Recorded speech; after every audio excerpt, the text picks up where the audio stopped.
Bienvenue à l'émission Un jour à la fois, en compagnie de Luc et son équipe. Eh bien, bonjour à tous, ici votre animateur Luc.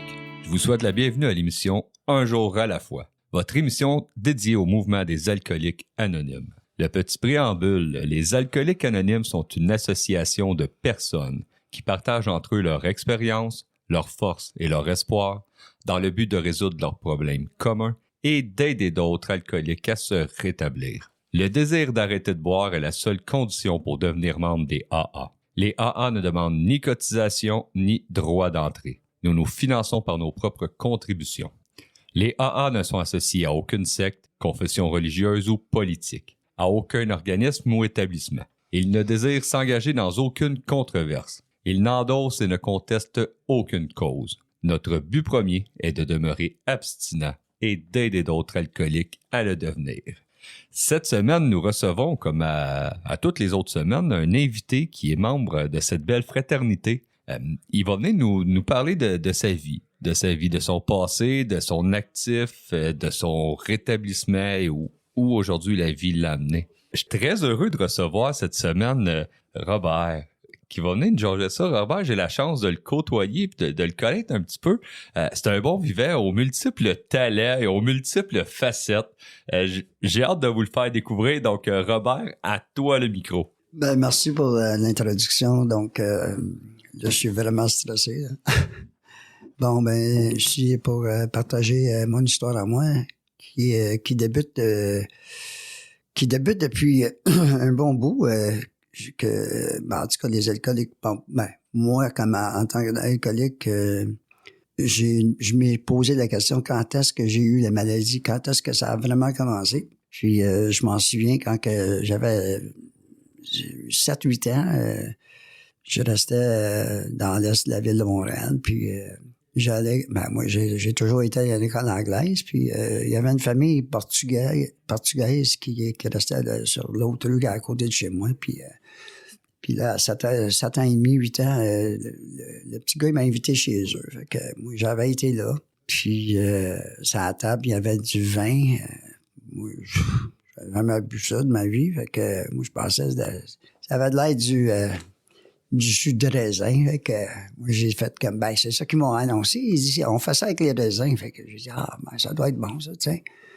Fait que là, la maman est en train de faire la papote dans la cuisine, puis j'ai goûté mon premier verre, puis par le temps que le souper était rendu sur la table, moi, j'étais déjà sous, j'avais bu 7-8 verres, puis j'étais très, très malade. Fait que c'est là que j'ai su que peut-être que j'avais un problème, mais là, à 7-8 ans, on ne sait pas, tu sais, je sais que j'ai aimé le feeling.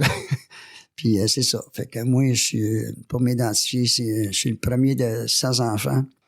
Mon père, c'était un anglophone, il était irlandais, puis ma mère est québécoise. C'est ça, toute la gang, on est tous atteints chez nous, là, toute la gang. Puis mon père, comme je te dis, c'était un irlandais, puis il avait une grande gueule, puis il se mettait à s'annoncer des fois à plein milieu de la... Hey, Hochelaga Maisonneuve, c'est pas la place de dire que t'étais un anglophone dans le temps de la crise d'octobre. On se faisait pas des amis tout de suite. Mais je m'en souviens quand c'était vraiment grave, là, qu'il y avait 303 dans la maison, puis il y avait la gang de personnes en avant de notre place sur la rue d'Arion, en bas de Sainte-Catherine, puis ça allait pas bien, mettons, là. Puis moi, j'avais juste 11 ans, mais j'avais peur dans la Christie, tu sais. Fait que c'est ça, j'arrive de cette affaire-là, tu sais, puis donner 100 enfants chez nous. Il y en a 2 décédés déjà. Un de mes frères qui s'est fait tuer, en tout cas, il est mort, tu sais. Il s'est fait avoir par ses chums-là. Pour moi, il a fait de quoi de crash, puis on l'a jamais revu. Fait que, puis il y a ça. Puis Maud, c'est ma sœur qui m'a fait rentrer dans les salles de meeting. Elle s'est suicidée, il avait 3 ans, fait que, mais je suis, on est vraiment choyés des gens qui franchissent les portes de Alcooliques Anonymes ou n'importe quelle autre fraternité parce que c'est notre chance, là. OK. Je vis une petite émotion, excusez-moi.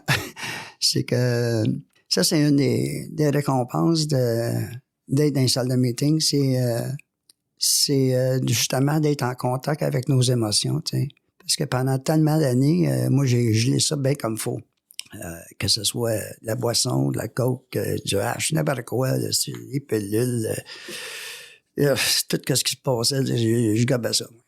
C'est le fun de justement vivre une vie remplie d'émotions. Des fois que ça peut être négatif, tu sais, comme juste avant,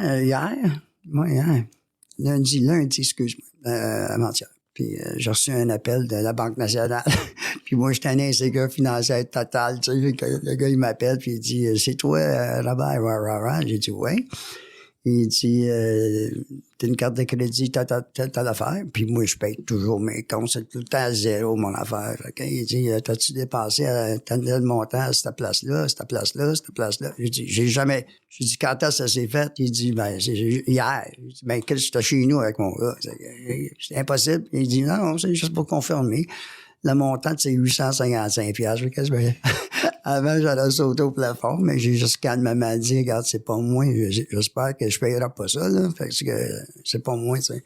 Il dit, non, il dit, c'est pour ça que je t'appelle, parce qu'il dit, on pense que c'est de la fraude. Fait que non, on va juste canceller ta carte. Puis, fait que ça s'est bien passé, puis j'ai pas, avant ça, j'aurais crié au téléphone, puis j'aurais complètement perdu la maîtrise de ma vie, tu sais, puis c'est ça, j'aurais paniqué, puis j'aurais appelé quasiment la moitié de la famille pour leur dire « Hey, c'était ma carte de crédit, Puis aujourd'hui, le calme. Fait que ça, c'est une des choses qui a changé avec le temps. Là, mon histoire est un petit peu longue face à ma vie, parce que j'ai fait beaucoup d'affaires comme beaucoup d'alcooliques, on a des trajets dans la vie qui sont pas mal couleurés.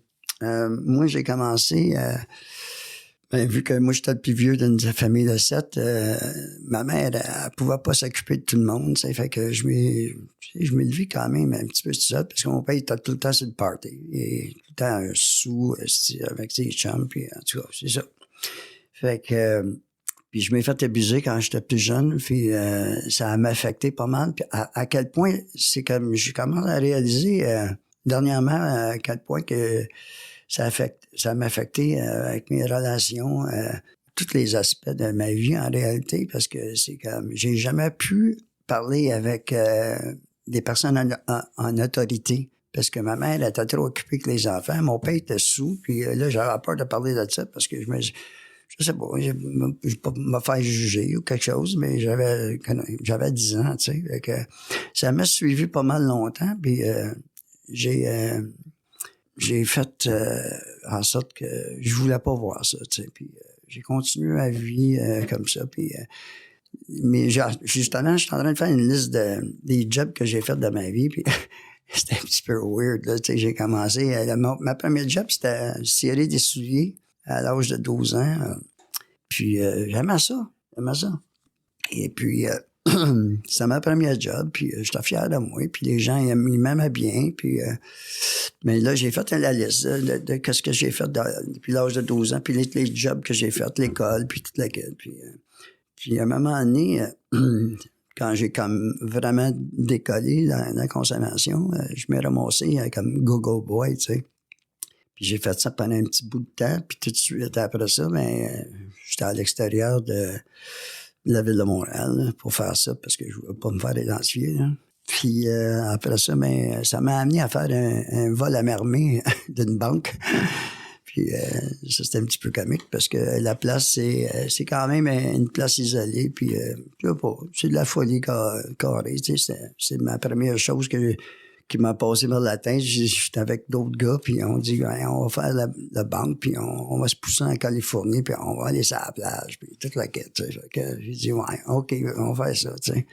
Sauf que la banque que j'ai faite, moi, je suis en train de faire mon go-go boy dans ce coin-là, puis la fille en arrière du comptoir, quand j'ai présenté le gun, elle avait le sourire aux lèvres, mais je me posais la question, Caroline, comment ça? Elle prend pas ça au sérieux, puis là, moi, je commence à me choquer. Ah ouais, donne-moi le cash, là, tu sais. Fait que, elle dit, OK, t'es sûr que tu vas faire ça? Puis, hey, j'avais 17 ans, en plus, que c'est comme, elle me donne l'argent. Anyway, on s'est fait pogner, puis... j'ai fait les manchettes, c'était marqué dans les journaux. Go-Go Boy fait hold-up de banque. C'était stupide en maudit. Puis quand j'ai passé en avant le juge, il m'a traité d'enfant frou-frou. Mais la sentence était quand même assez sévère. Je m'ai ramassé au Vieux-Pen, c'est à Montréal. C'était vraiment une sentence exemplaire. Puis je m'ai ramassé, c'est ça, avec les détenus dans un wing qui était pas mal rough. Là, j'ai comme... Ça m'a brassé pas mal. Je me posais la question, qu'est-ce que je fais ici? J'étais vraiment un petit gars, très immature. Puis ça a été vraiment une claque à l'arrière de la tête. Là, tu te ramasses dans une cellule avec les portes barrées, puis là, tu dis, oh. Puis là, tu vois une gang de gars dans la wing, c'était avec des tatous, puis ils essayent de... Moi, j'étais jeune, puis quand même, je paraissais quand même assez bien à cet âge-là. Fait que les petites caisses de Pepsi arrivent en avant de la porte, puis les barres de chocolat, puis là, les vieux bonhommes viennent te voir, puis non, je suis pas intéressé, tu sais. Puis en plus, je m'ai fait agresser sexuellement par un homme quand j'étais plus jeune. Tu penses que ça me tente de faire ça, là? Je te dis, c'est là que j'ai commencé à m'entraîner d'aplomb. Fait que c'est ça, c'est ça. Ça a progressé, la consommation. C'est sûr qu'à l'intérieur des murs, je m'étais entraîné, j'ai pas consommé, puis j'ai essayé de faire des réflexions. Mais il y avait pas de dans le temps, ça date de assez longtemps, des années fin 70 ou début 80. Fait que on va aller tel de ça.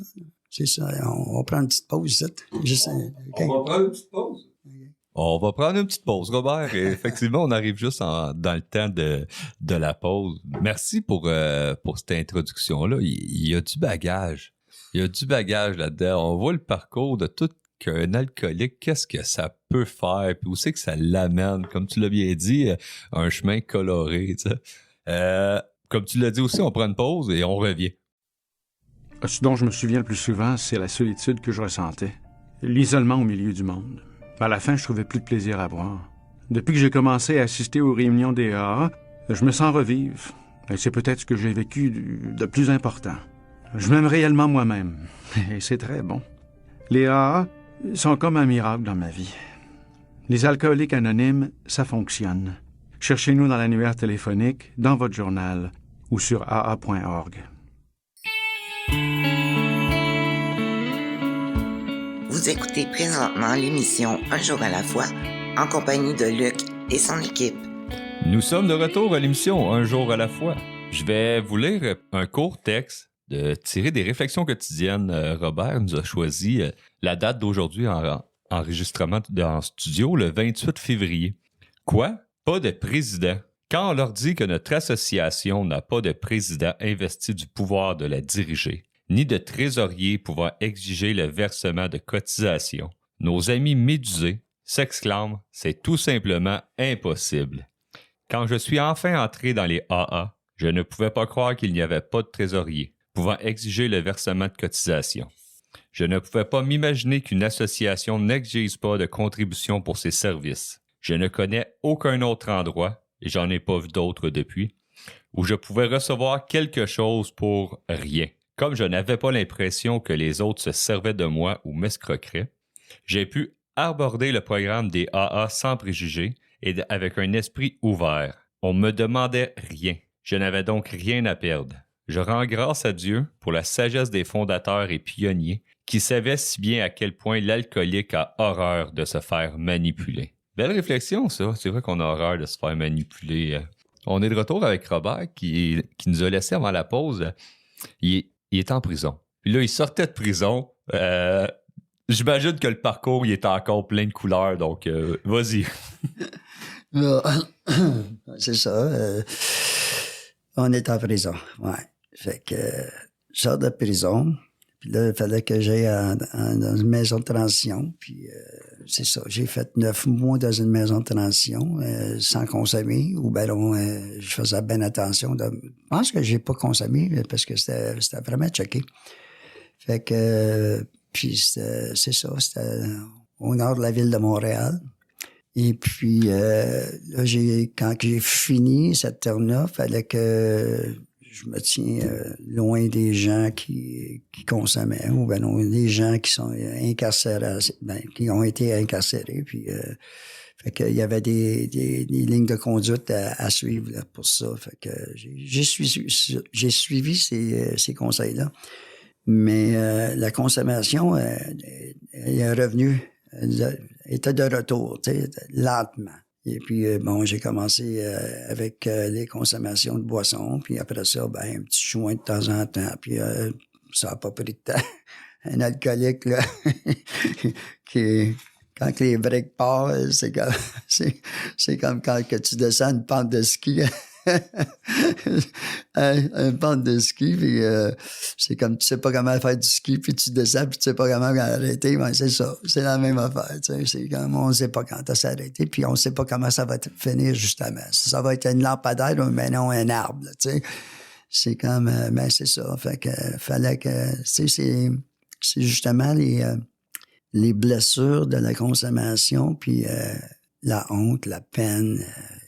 Tout le dommage qu'on fait à travers notre consommation, même on veut pas, on n'est pas ces gens-là, mais on est rendu là où ce qu'on fait le grabuge émotionnel à bien des gens autour de nous autres et surtout à nous-mêmes. C'est ça qui est le pire. Fait que à un moment donné, je vais revenir directement à la fin de ma consommation, à l'âge de 33 ans. Je restais à Verdun. Puis j'avais une petite chambre 10 par 12, une fenêtre, pas de rideau, un petit matelas à terre, un petit bureau de chevet. Je payais pas cher, j'étais sur le BS. J'avais des aiguilles en dessous du matelas, puis la pipe de Freebase, puis toute la consommation que je pouvais, en tout cas, toute la boisson que j'avais terminée, puis j'étais en boule, en fœtus ce soir-là, puis je voulais mourir, carrément mourir. Puis c'est drôle, le lendemain matin, ma soeur m'avait appelé, puis elle m'a dit « Hey, elle dit Bob, ça fait 3 mois que j'ai arrêté de boire. » C'est ma soeur, ça, ta minute, là, elle est aussi belle que moi. J'ai dit « Pas sérieuse, comment t'as fait? » Elle dit « Je fais une fraternité, puis je fais les meetings, puis ça marche. » J'ai dit « Ah ouais. » Elle dit « Ça te tente-tu d'en faire un? » Hey, c'était un 20 janvier, il faisait frais de table. Il faisait frais de journée. Puis là, je restais sur Riel puis Wellington, puis le meeting, elle m'a dit, c'était sur Crémazie puis Saint-Hubert, dans ce coin-là. Je m'en souviens plus, là. Ça fait un bout de ça. En 92. Puis j'ai dit, mets là. J'avais pas une scène dans les mains. J'avais pas une scène. Puis il fallait que je marche. Puis il faisait comme moins 22 dehors, avec des gros vents. Puis j'ai marché, puis j'ai dit, j'avais rien à perdre, tu sais. Quand t'as plus l'espoir dans ta vie, là, t'as plus rien, là, t'as plus de relations, t'as plus d'argent, t'as plus... Ton estime de soi est en dessous du tapis. Je pouvais pas regarder les gens dans les yeux. Je regardais toujours à terre, tu sais. Anyway, j'ai marché jusque-là parce que je faisais confiance à ma soeur, tu sais. Fait que je m'ai rendu, j'étais gelé. J'étais complètement congelé, pas gelé, là, mais congelé. Puis j'ai arrivé au meeting, puis quand j'ai rentré, il y avait peut-être 80 personnes dans la salle. J'ai dit, est-ce que c'est ça, cette affaire-là? Puis là, elle dit, viens t'asseoir en avant avec moi. Je l'ai suivi comme un mouton là, qui suit le berger. Fait que je m'étais assis avec elle en avant, puis ma tête entre mes deux jambes quasiment. Puis là, j'écoutais le partage, puis là, j'écoutais, puis il vit des affaires comme moi, il consomme comme moi, puis là, il dit que ça fait 5 ans qu'il n'a pas consommé. Hey, j'ai dit, attends, là. Il y a quelque chose de pas correct, ça, là. Ils ont-tu payé ce gars-là pour faire ça? Fait que là, j'ai fait comme quand ils ont dit, à la fin du meeting, il y a quelqu'un qui s'est levé, puis ben, j'ai senti une vérité, un genre d'honnêteté dans son partage, tu sais. J'ai dit, à croire qu'il fait de la bullshit, ce gars-là. Justement, on reconnaît ça, des alcooliques, tu sais. Quand quelqu'un dit de la merde, tu sais, de la bullshit, on le ressent. Puis quand c'est vrai, on commence à douter. Puis là, moi, j'étais dans le doute. Je dis, hey, peut-être, excuse-moi mon langage, peut-être il dit la vérité, ce gars-là. Puis là, j'ai commencé à... peut-être. Hein. Là, quand que le porte-clés du nouveau est arrivé, ma soeur m'a donné un gros coup de coude, là. C'est sûr que ça m'a pris ça. Il m'a élevé, puis j'étais là chercher, mais j'étais pas capable de dire mon nom. J'étais pas capable de regarder les gens dans la face. J'ai juste pris le kit, puis j'étais m'asseoir, tu sais. Mais qu'est-ce qui est arrivé en partant de là, après le meeting, c'est que il faisait encore moins 20 dehors. Il y avait encore des vents. J'avais même mon petit manteau d'hiver là, qui ça servait à rien. Là. Il faisait froid. Puis c'est drôle, j'ai marché de Crémazie puis Saint-Hubert jusqu'à Verdun. Puis je m'ai senti une chaleur autour de moi incroyable. Ça me fait penser un petit peu le petit film de Walt Disney, Le Grincheux, où ce que le cœur du Grincheux vient tout gros, tout grand, parce qu'il y a plein d'amour, tu sais. Puis il a trouvé une nouvelle mode de vie, tu sais. Puis c'est ça qui m'est arrivé, tu sais. Fait que j'ai eu la première... une première espoir de peut-être si je fais ça, ça va marcher. Puis en effet, j'ai fait du meeting. J'ai pris 15 gâteaux collés. Fait que ça a marché. Et puis, mais il faut faire attention. Moi, j'ai pas fait les 12 étapes comme il faut, tu sais. Moi, j'étais juste correct à pas consommer. Fait que j'étais bien content qu'au moins ça, cet aspect-là était fini. Mais de vivre avec les 12 étapes, ça, c'était une autre affaire. Je comprenais vraiment pas. Moi, je suis pas un petit orgueil. Là, j'ai dit, bon, je consomme plus. Là, j'ai trouvé une bonne job. J'ai repris mes études. J'ai fini mon secondaire. J'étais à cégep. Puis là, j'étais rendu à l'université. Fait que, tu sais, puis il avait une job. Puis, tu sais, les choses allaient bien. Fait que, puis j'étais en relation en plus. Là, j'étais Superman. Là, hein? Tu pouvais m'appeler... Donald Trump, là, tu sais. C'est ça. Fait que, c'est ça. Fait que, moi, j'ai continué de même. Puis, à un moment donné, j'ai eu l'occasion, il y a quelqu'un qui m'a demandé pour aller dans un autre pays pour travailler. Puis, j'ai pris l'occasion pour dire, ben là, l'emploi où je travaillais, c'était un salon funéraire, puis c'est un genre d'Éden, là. Puis j'étais payé, mais j'étais un syndiqué quand même. Ça faisait plusieurs années que j'étais là. Puis j'ai dit, ça serait peut-être une bonne affaire de changer, de faire une genre de cure, tu sais, déplacement. C'était juste 10 mois, anyway. J'étais syndiqué, fait que ma job était assurée quand que j'étais pour revenir. Fait que j'ai été. Sauf que moi, j'avais pensé qu'en allant là, il y a du meeting partout. Moi, c'est ça qu'ils m'ont toujours dit, hein. Il y a du meeting partout. Mais sauf que quand tu s'en vas dans un pays communiste, il n'y a pas du meeting partout qui est comme légitime, le genre. Moi, j'ai fait l'erreur d'aller en Chine. Et puis, les meetings, il y en a vraiment pas grand meeting à l'époque, anyway. Et puis, c'était clandestin, puis c'était contre la loi. Fait que les gens, il fallait que ça s'appelle. Puis le seul qu'il y avait, c'était Hong Kong, Shanghai, puis Beijing. Puis moi, j'étais à 860 000 le plus proche. Fait que, puis en s'en allant là-bas, j'ai eu peur d'amener ma littérature. Parce que je voulais pas, vu que eux autres sont anti-religieux. Ben, pas anti-religieux, mais c'est comme, sont atheistes. Comment tu dis ça en français? Qui croient pas en Dieu, tu sais, c'est comme, j'ai dit, si je pars avec ma littérature puis qu'ils voient ça dans mon bagage, peut-être qu'ils vont me causer des problèmes aux douanes, fait que j'ai pas amené ça. En espérant qu'il y avait du meeting là-bas, mais c'est ça. J'ai fait une erreur de cet aspect-là, puis en plus, l'Internet est barré là-bas. Fait que là, j'étais vraiment isolé. Merci, Robert. Je vais continuer de dire quel parcours. Quel parcours de te rendre en Chine. Après ça, on est rendu loin. Puis tu m'en as compté souvent en dehors des péripéties qui sont arrivées. Écoute, on va prendre une pause et on revient avec le reste des péripéties après. Je me sentais seule, angoissée, agressive. et je m'apitoyais sur mon sort. Je voulais juste mourir. C'est pourquoi je continuais à boire. Personne n'aurait pu vivre un tel cauchemar. Puis j'ai assisté pour la première fois à une réunion des AA. À mesure qu'elle se racontait, j'ai découvert que toutes ces personnes avaient connu le même enfer. Je n'étais donc pas la seule. Elles m'ont aidé à cesser de boire et m'ont redonné le goût de vivre. Les alcooliques anonymes, ça fonctionne. Cherchez-nous dans l'annuaire téléphonique, dans votre journal ou sur aa.org.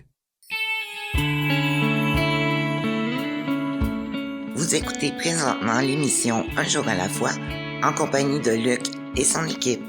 Nous sommes de retour à l'émission Un jour à la fois. Je vous invite à visiter notre site internet unjouralafoi-émission.org. Sur ce site, vous aurez accès à nos podcasts qui sont archivés aussi de 2017 à aujourd'hui. Vous allez pouvoir choisir la plateforme d'écoute de votre choix. Vous pouvez aussi nous trouver sur YouTube. Vous allez aussi trouver les heures de diffusion de nos collaborateurs radio.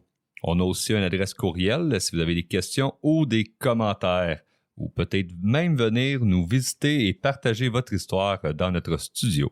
Je vous invite aussi à consulter notre site via le site de la région Montréal-Montérégie au aa87.org. On poursuit le partage à Robert. À Robert qui nous a laissé avant la pause. Il était rendu en Chine, pas de littérature, avec 15 ans de mouvement, pas accès à des meetings dans un pays assez fermé, l'Internet barré.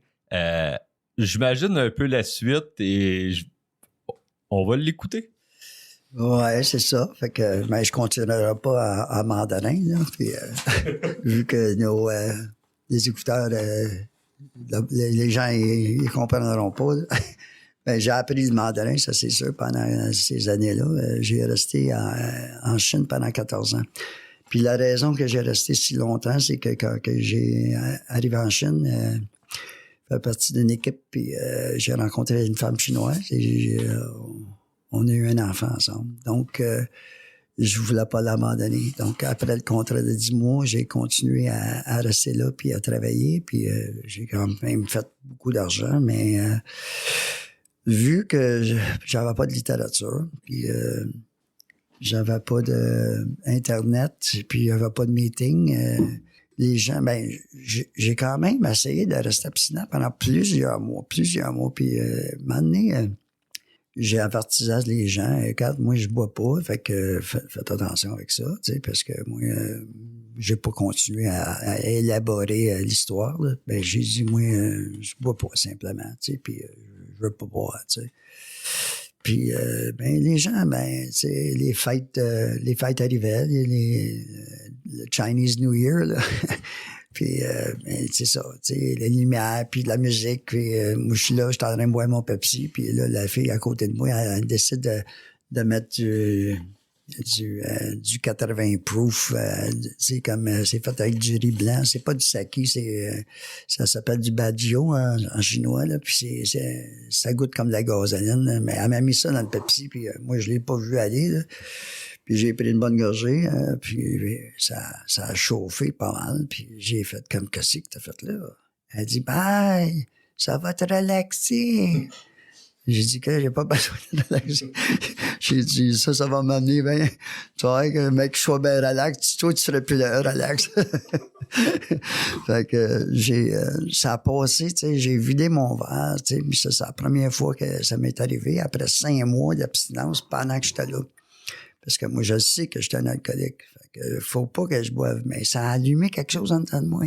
Ça a fait une petite flamèche, là, tu sais, la chaleur qui descend dans le corps, puis le petit buzz qui est venu avec, puis c'est ça, c'est dangereux. Fait que moi, j'ai continué sans encore Internet, sans meeting, sans lecture. Puis ça, là, rester sobre, là, comme ça, c'est pas faisable pour un alcoolique. Ça nous prend nos outils. Ça prend les alcooliques alentour de nous autres. Ça prend les lectures, ça prend les meetings, ça prend les 12 étapes surtout.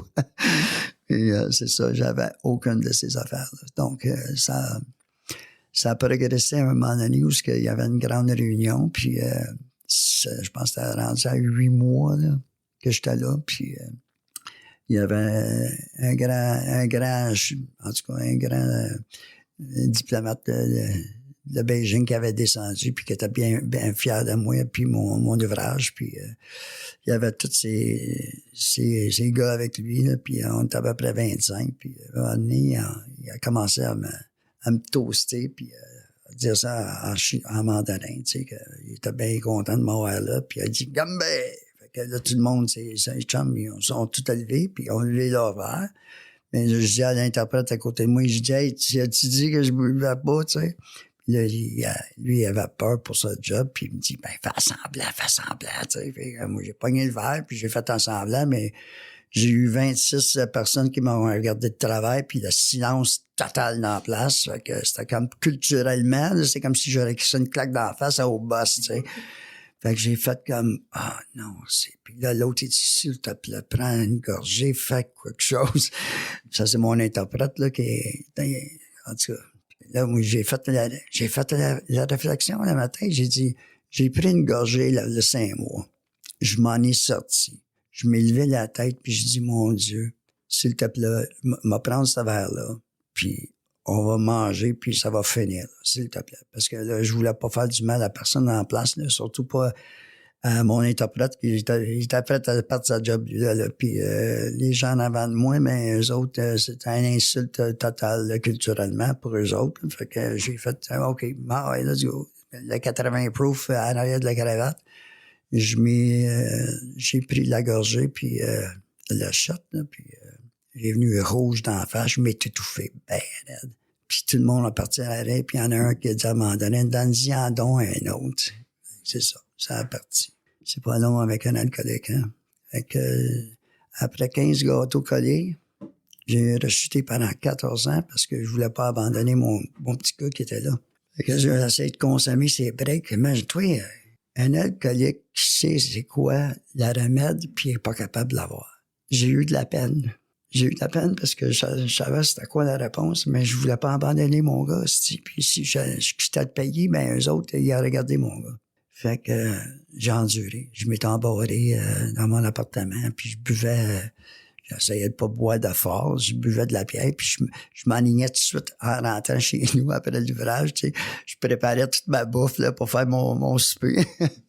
Là, j'avais mon 6-pack, puis je disais, OK, aussitôt que le 5e est fini, là, faut que je mange, faut que je m'assuse à... Mais des fois, ça marchait pas, tu sais. Regarde, les alcooliques, je rêvais, c'était à faire de la dope en plus. Fait que c'était ça. Je m'ai ramassé une couple de fois... Je m'en souviens, une des dernières fois, après la 14e année, où j'ai comme complètement lâché les breaks, je m'ai ramassé pas loin de chez moi. J'avais été à un bar, puis j'avais revenu, j'étais tellement sous, j'ai tombé entre un bâtisse puis un véhicule qui était stationné sur le bord de... Eux autres, ils stationnent sur le trottoir, tu sais. Puis j'étais entre le building puis le trottoir, le véhicule, dans la neige, la face dans la neige, puis eux autres, en Chine, la neige n'est pas blanche, là, c'est noir. Là, c'est comme toute la stuff des véhicules, mais dans la journée, ça tombe, puis c'est noir là, partout. Fait que j'étais tellement chaud, là, je pouvais plus me lever. Puis j'ai resté là, la face dans la neige pendant à peu près 15 à 20 minutes parce que j'étais pas capable de me lever. Puis là, j'avais la honte de moi, je priais que personne passait pour m'avoir parce que j'aurais fait encore les manchettes. Eux autres, les Chinois, ils aiment ça, filmer les gens de l'extérieur, tu sais. Je sais pas pourquoi, là, mais j'allais dans un resto, puis ils sont en train, avec leur cellulaire, à prendre des vidéos de moi en train de manger avec mes baguettes. Imagine-toi si j'aurais eu un en train de me filmer avec la face dans la neige, bien sous, pas capable de me lever, là, ça aurait été... pas mal gênant, surtout que moi, je travaillais avec des gens, puis j'aurais perdu ma job, ça, c'est sûr. Fait que, c'est ça, après tant de l'année, 14 ans plus tard, j'ai fait un ACV là-bas, puis fallait que je revienne à Montréal, parce qu'il avait peur de m'opérer, fait que, aussitôt que j'ai revenu ici, au Canada, mon beau-frère... qui faisait partie de Alcooliques Anonymes, il dit, Bob, il dit, ça te tente de faire un meeting? J'avais pas pensé à ça, ça faisait longtemps. Ça, c'est après avoir été opéré au CHUM, c'est à Montréal. Fait que j'ai dit, ah ouais, c'est une bonne idée. Fait qu'il m'amène au meeting. Puis quand j'ai rentré dans le meeting, il y avait plein de gens. Puis c'est comme rentrer dans un désert pendant 14 ans puis que t'as pas bu d'eau. Puis tout d'un coup, tu vois un oasis plein d'eau, là, puis j'ai parti à broyer juste à voir le monde. Ça m'a affecté tellement, là, il n'y avait pas besoin de me demander pour me lever pour la porter du nouveau, là. J'étais en courant. Fait que, c'est ça, fait que, ça m'a... Puis là, quand j'ai commencé à faire du meeting, j'ai décidé que ça serait peut-être une bonne affaire de vraiment voir c'est quoi que j'ai fait de pas correct là-dedans, là, que j'ai rechuté, tu sais, puis de regarder tous les aspects de comment ça s'est passé, puis qu'est-ce que je peux faire pour justement plus retourner, parce que ça me tentait plus, tu sais. Puis là, j'ai regardé les 12 étapes, puis j'ai dit, regardons ça. Il y en a une couple là-dedans que j'ai manqué quelque part. J'ai dit, on va recommencer ma première. Fait que j'ai fait comme... j'ai fait pas tout à perfection, mais j'ai fait à tous les jours. Je me lève, j'essaie de... Moi, je suis un gars très, très énervé. Fait que ça me prend du calme.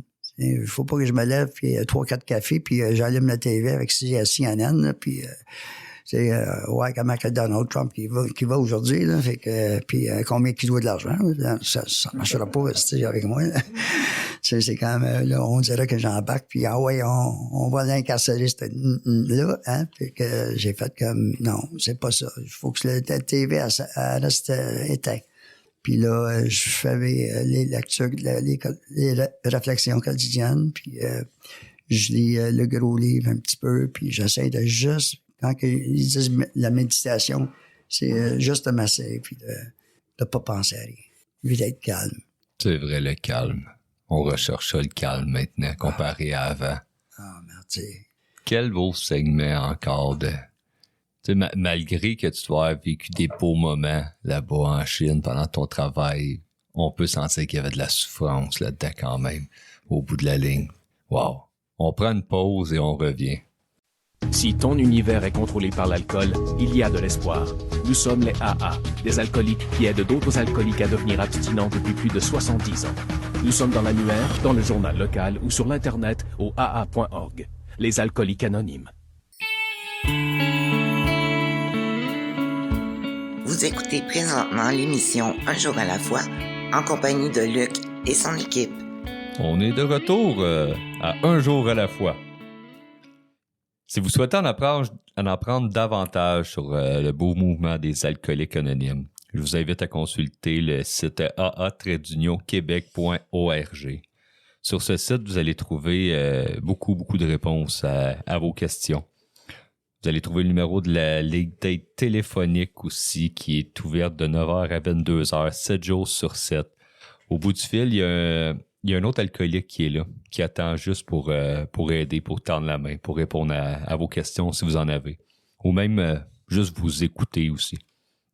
Je vous invite aussi à consulter la liste des meetings dans votre région. Vous pouvez télécharger l'application Meeting Guide aussi sur votre cellulaire.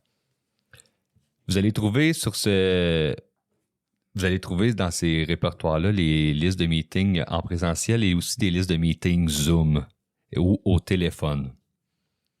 On continue, on revient avec le partage de Robert qui est revenu de la Chine avec un ACV, qui est revenu faire du meeting, qui est revenu dans une salle et qui a maintenant, aujourd'hui, il se demandait qu'est-ce qu'il n'avait pas fait la première fois, puis que la réponse des étapes, les avoir fait comme il faut, elle lui est revenue. Donc, je vous laisse continuer avec le beau partage à Robert. Merci beaucoup. C'est ça. Après avoir fait 15 ans dans le mouvement de 92 jusqu'en 2006, abstinent, puis en allant dans un pays communiste qui n'est pas suggéré en passant. Surtout pas là. Tu peux te retrouver en prison assez vite. Et puis, c'est ça. Après 14 ans de consommation là-bas, j'ai revenu ici. tout de suite, aussitôt que j'ai mis les pieds dans les meetings, ça fonctionnait encore pour moi, tu sais, c'est comme ça marche. C'est la seule place que j'ai trouvée depuis toute ma vie où ce que je pouvais me connecter avec des gens qui sont comme moi. On a toute cette maladie-là qui nous dit qu'on n'a pas la maladie, c'est ça le pire, tu sais. Ça essayé de... la maladie nous éloigne de la solution. Ça nous dit tout ce qui peut nous faire du bien, ben c'est comme ça veut pas. C'est un petit peu comme un exorciste, tu sais. Aussitôt que le diable est en dedans de toi, tu veux pas voir la croix, là, tu sais. C'est comme bon, ok, c'est ça. Fait que c'est comme un alcoolique. C'est comme c'est c'est ça. Ça va. C'est je sais pas comment le décrire comme fou, mais je sais une chose, c'est que le bien-être, les 12 étapes, puis que ça nous rapporte, c'est incroyable. C'est le bonheur total en réalité, malgré la vie continue. On l'entend souvent les meetings, tu sais, les événements de la vie continuent, puis c'est comme... mais on peut passer à travers sans avoir besoin de geler nos émotions. De se péter la face, de nous trouver peut-être en arrière d'un volant d'un véhicule, puis tu sais qu'on fait des gaffes, puis qu'on se ramasse en prison pour le restant de nos jours parce qu'on a écrasé 3-4 personnes en chemin, tu sais, puis on n'a pas fait exprès, mais c'est ça, tu sais. Moi, ça me fait toujours quelque chose quand que je vois les gens dans les salles de meeting avec leurs feuillettes qu'il faut qu'ils fassent signer là, par le secrétaire du groupe. Parce que c'est leur chance, tu sais, pour une meilleure vie. Il y en a qui le prennent, il y en a qui le prennent pas, mais c'est comme ça évite le plus gros des souffrances. Puis le plus gros cadeau que moi j'ai trouvé dans ces affaires-là, avec les 12 étapes, c'est ma découverte de moi-même. Puis comment que j'étais une bonne personne, tu sais. Plein d'amour, plein de... En tout cas, tous les qualificatifs des bonnes choses qu'un être humain peut être. Mais je suis pas parfait, là, c'est sûr. Des fois, je découvre des choses que j'aimerais pas découvrir, mais c'est correct. Tu sais, ça fait comme ça me dit qu'il faut que je passe à l'acceptation. Regarde, t'es comme ça, t'es jaloux, ben non... peu importe quoi, là, c'est même le sexe, la bouffe, le jeu, n'importe quoi, ça se manifeste à plein de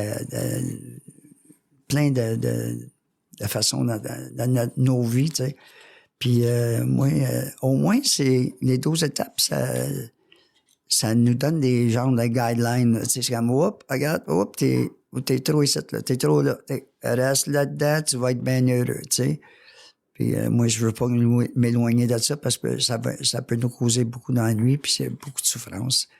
Puis moi, j'aimerais mieux rester dans les 12 étapes que dans l'arrière d'une cellule avec 12 barreaux. Ça, c'est sûr. Fait que... moi, les 12 étapes, ça me rend heureux. Justement, aujourd'hui, j'ai donné le porte-clés du nouveau. Et puis, ça, c'est quelque chose de spécial. Parce que, en donnant ça, en offrant ça à un autre être humain qui souffrait pareil comme moi quand je souffrais quand j'ai rentré dans mon premier meeting, quand il faisait moins 20, là, c'est comme, je ressens là, la gratitude puis les cadeaux, les 12 étapes que ça nous donne, ça nous redonne la vie. Ça nous donne la confiance, la fierté d'être toi-même, là, la meilleure partie de toi-même. Ça, c'était un bon feeling. Ça, c'est le meilleur feeling que tu peux pas avoir. Il n'y a pas un boss à la tête qui va te donner ce feeling-là. Moi, j'ai pas grand-chose à rajouter, sauf que je suis bien content d'être ici pour vous partager ça. Si tu étais assis puis tu étais en train d'écouter ça, puis tu étais en train de boire ta bière, puis tu sniffais une ligne de coke, whatever, fumer un joint, pense à ça, man. Pense comment que toi, sans la consommation, c'est quoi tes rêves? C'est quoi que t'aimerais? Parce que le chemin pour ces bonheurs-là, pour ces rêves-là, pour les réaliser, c'est à travers les 12 étapes, puis c'est à travers les réunions d'Alcooliques Anonymes, peu importe la fraternité. Fait que... y a-tu d'autres choses que... Tu nous as parlé, tu nous parles des rêves. Toi, c'est quoi tes rêves qui se réalisent en ce moment? Oh mon Dieu, les rêves. Moi, j'ai un autre gars qui a, justement, il va avoir sa fête le 16 mars. Il va avoir 28 ans. Et puis, moi, c'est de valeur que je l'avais laissé quand que lui avait genre, je sais pas, 13 ans, à l'époque, 13, 14 ans. Puis là, je reviens ici. Puis depuis 1 an, mon gars de la Chine, il est revenu avec moi. Fait que moi, je suis monoparental avec un petit gars de 16 ans. Ben, 16 ans. Il a 5 pieds 10, il pèse 200 livres. C'est comme, c'est pas un petit gars, là. Et puis, mon autre gars, qui a il va avoir 28 ans, il est revenu dans ma vie. Lui, il travaille pour l'Agence spatiale du Canada, en plus. Fait que c'était un gars qui a 6 pieds 3 puis 300 livres. Fait que je verrais pas l'écœurer. Mais c'est quand il m'appelle papa, là, puis il me prend dans ses bras. C'était un bon feeling, ça.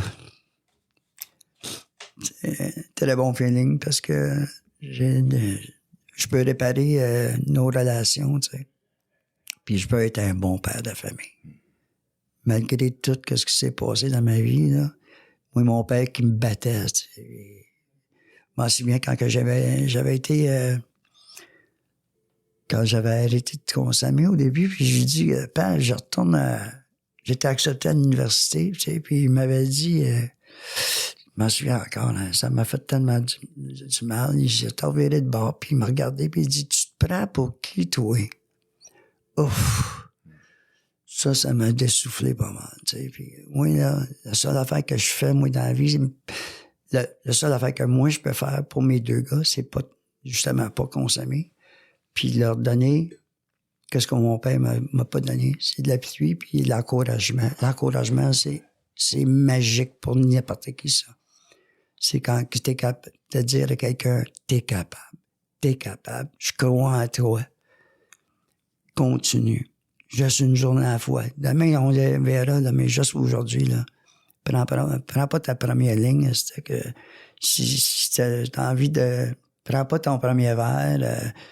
Appelle-moi, tu sais, à la place. Hein. Si vraiment que tu penses que tu vas le faire, là, appelle-moi. Puis mon gars, ben, eux autres, ben, c'est ça. Mon plus grand, lui, a arrêté de consommer, puis il m'appelle pas pour ça, là, mais c'est comme... au moins, nos relations, ils sont revenus, là, puis là, je t'ai invité pour la première fois depuis des années à sa fête. Fait que je suis bien heureux de ça, malgré que mon ex, elle veut pas me voir. Ben, ça, c'est correct, ça. On va écrire ça d'une étape à quelque part. Va prier pour elle. C'est ça, une couple de prières puis beaucoup de méditation. Merci, Robert. Ça me fait plaisir. Merci pour ce beau partage-là. Ça a permis de te découvrir encore plus dans toutes tes facettes et d'être capable aussi d'aller voir cette sensibilité-là en dedans de toi que tu nous as montré durant ton partage. Tu sais, les émotions, on l'a ressenti en studio. Donc, je tiens à remercier tous les auditeurs qui sont fidèles au poste avec à l'émission Un jour à la fois. Nos collaborateurs radio, bien sûr, toute notre équipe qui travaille d'arrache-pied, qui vient servir avec cœur pour votre émission de radio. Ici votre animateur Luc, qui vous souhaite une bonne semaine. À très bientôt.